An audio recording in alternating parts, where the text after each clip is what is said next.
Start. परिच्छेद.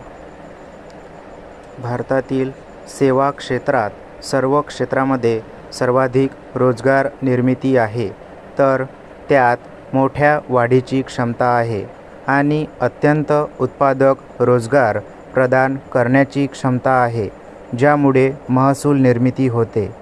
रोजगार निर्मितीच्या समस्येवर मात करण्यासाठी स्किल इंडिया प्रोग्रामचे उद्दिष्ट 2022 पर्यंत सुमारे 40 कोटी लोकांना बाजारपेठेशी संबंधित कौशल्ये प्रदान करणे हे आहे. कौशल्य विकास कार्यक्रमामध्ये खाजगी क्षेत्रातील उपक्रमांचा अवलंब करून आणि त्यांना आवश्यक तो निधी उपलब्ध करून देऊन हे करण्याचे उद्दिष्ट आहे. त्याचप्रमाणे मेक इन इंडिया कार्यक्रमाचे उद्दिष्ट देशातील उत्पादन क्षेत्राला चालना देणे हे आहे आणि अशा प्रकारे सेवा क्षेत्राच्या भरभराटीवर भर घालण्यासाठी गुणक परिणाम होईल. अशा परिस्थितीत स्टार्टअप इंडिया उपक्रम हा नाविन्यपूर्ण स्टार्टअप्स पाठिंबा देण्याची संधी देऊन भारतातील उत्पादन तसेच सेवा उद्योग या दोन्हीसाठी एक महत्त्वाचा सक्षम करणारा आहे. अशा प्रकारे आपण असे म्हणू शकतो की आगामी काळात देशाचे भविष्य घडविण्यात सेवा क्षेत्र मोठी भूमिका बजावणार आहे. परिच्छेद. भारतीय आरोग्य सेवा वितरण प्रणालीचे सार्वजनिक आणि खाजगी अशा 2 प्रमुख घटकांमध्ये वर्गीकरण केले जाते.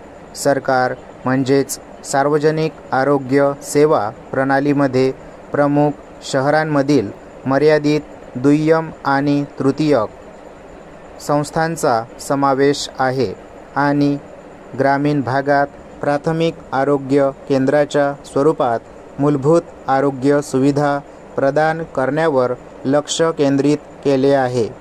खाजगी क्षेत्र बहुतेक दुय्यम, तृतीयक आणि चतुर्थ श्रेणी देखभाल संस्था प्रदान करते, ज्यात महानगरे आणि पहिल्या स्तरातील आणि द्वितीय श्रेणीच्या शहरांमध्ये मोठ्या प्रमाणात एकाग्रता आहे. परिच्छेद. भारतातील सेवा क्षेत्रात सर्व क्षेत्रामध्ये सर्वाधिक रोजगार निर्मिती आहे, तर त्यात मोठ्या वाढीची क्षमता आहे आणि अत्यंत उत्पादक रोजगार प्रदान करण्याची क्षमता आहे, ज्यामुळे महसूल निर्मिती होते. रोजगार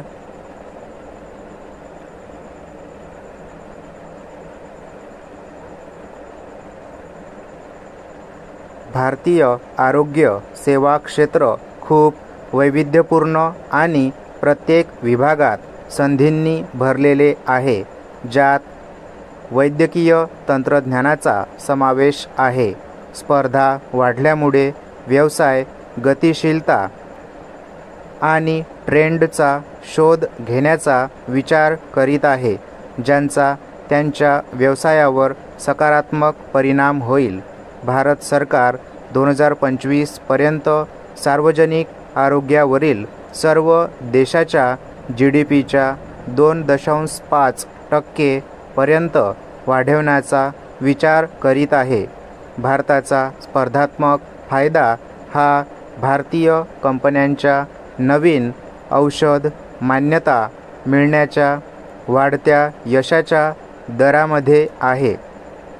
भारत संशोधन आणि विकास तसेच वैद्यकीय पर्यटनातही मोठ्या प्रमाणात संधी उपलब्ध करून देतो. स्टॉप.